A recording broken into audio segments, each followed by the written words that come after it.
मिला। एक बड़ी इंपॉर्टेंट चीज मैं बोलता हूं जिसका किसी चैनल पे डिस्कशन नहीं हो रहा है। इसके फ्यूचर में, भविष्य में इसके मायने क्या है, इसका क्या मैसेज या संदेश जाता है। ठीक है, एके मिश्रा जी आपके पास आऊंगी। आप मायनों का जिक्र कर रहे थे कि एग्जैक्टली इसका फ्यूचर क्या है, क्या कुछ इसके मायने निकल करके सामने आएंगे? देखिए, जितनी विपक्ष की पार्टियां हैं, मैं उनको बताना चाहता हूं कि भविष्य में इसका बहुत बड़ा संदेश गया है। ये जो बीजेपी की जो दिल्ली की जीत है, हरियाणा में क्लीन स्वीप, उसके बाद आप देखिए महाराष्ट्र में, और उसके बाद आप दिल्ली में देखिए। अगला नंबर बिहार और ममता दीदी टीएमसी बंगाल में है। बीजेपी इस वक्त एक भूखे शेर की तरह है। बहुत ठीक है, वो दिखाएं या ना दिखाएं, अपने बात व्यवहार से, हाव भाव से भले लोगों को ना पता लेकिन चले। कहा जाता है अति सर्वत्र वर्जित। नहीं, जीत में क्या आती है? अगर बीजेपी हर जगह या कोई भी पार्टी, कभी ऐसा था कि मुलायम सिंह यादव या मायावती या कांग्रेस ही एक तरफा जीतती थी, तो जीत में अति सर्वत्र वर्जित का कहां पे कॉन्सेप्ट आ गया? मैं टेंडेंसी की बात कर रहा हूं कि पार्टियां किस मूड में हैं। इसी तरीके से अरविंद केजरीवाल भी बहुत आश्वस्त थे। महाराष्ट्र में भी सारे विपक्षी नेता, शिवसेना, उद्धव ठाकरे वगैरह बड़े आश्वस्त थे।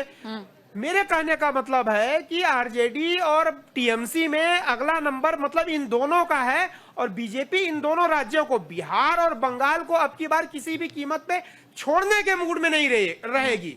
मैं किसी को डरा नहीं रहा हूं। मेरा पर्पज ये है कि बहुत गंभीर तरीके से, अगर आप विपक्ष के नेता हैं, बीजेपी के खिलाफ चुनाव लड़ रहे हैं, तो बहुत ही गंभीर और बहुत माइक्रो लेवल पे मैनेजमेंट करना पड़ेगा। वो 25 साल पहले की राजनीति नहीं रही कि कुछ भी बोल दिया, चेहरा देख के, हवा देख करके।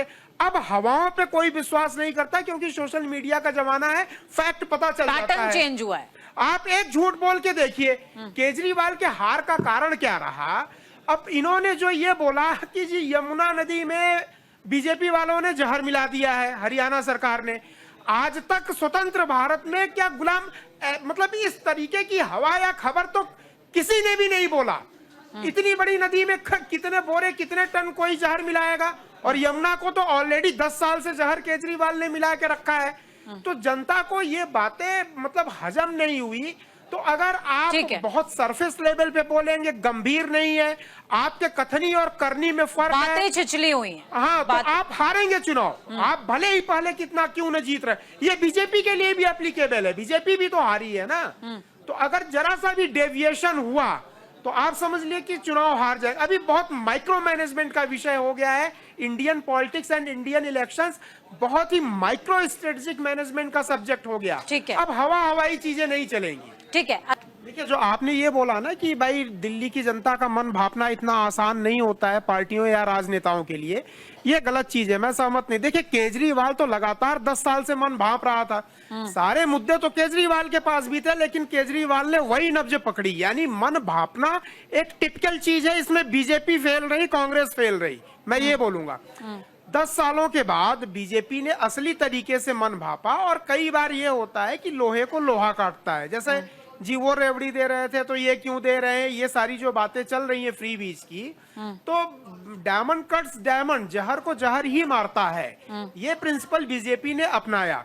और ठीक है, अगर बीजेपी ये प्रिंसिपल अपना करके, और अगर जनता या बीजेपी ये बोल रही है कि केजरीवाल के ऊपर तरह तरह के आरोप हैं, दिल्ली का अगर कुछ भला हो सकता है तो मैं उसमें बुरा नहीं मानता हूं। जैसे यमुना साफ हो जाए, दिल्ली लंदन के स्टैंडर्ड की बन जाए, बहुत सारी चीजें, अगली बार शाहीन बाग ना हो। अगर इन पवित्र उद्देश्यों को लेकर के बीजेपी ने जो है जान बचाने के लिए सांप के काटे हुए दिल्ली वालों को अगर एंटी वेनम लगेगा, जहर बुझाने के लिए जो दवा लगेगी, तो वो सांप का ही लगेगा। तो वही बीजेपी ने किया है। अगर उद्देश्य पवित्र है तो मुझे कोई दिक्कत नहीं है, बीजेपी को आना चाहिए, और बधाइयां इस चीज पे। सत्ता विहीन होने की आम आदमी पार्टी के मेहमानों का रुख करूंगी। एके मिश्रा जी से मेरी बातचीत चल रही थी।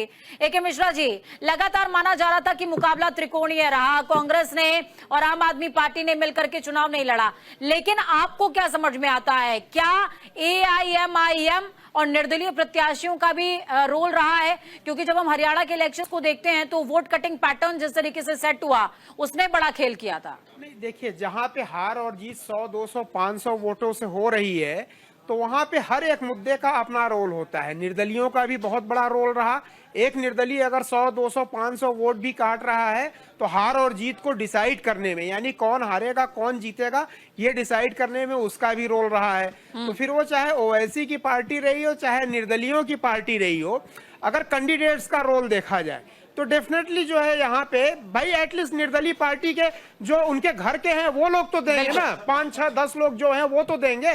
तो 10 वोटों से भी बहुत फर्क पड़ जाता है, 10-10 वोट करके। ठीक है। ये दिल्ली के चुनाव में देखने को, देखिए चेहरा कौन होगा, सीएम कौन बनेगा, इसका नाम डिस्क्लोज करने के पहले मैं कुछ तथ्यों पे आपको ले जाना चाहता हूँ।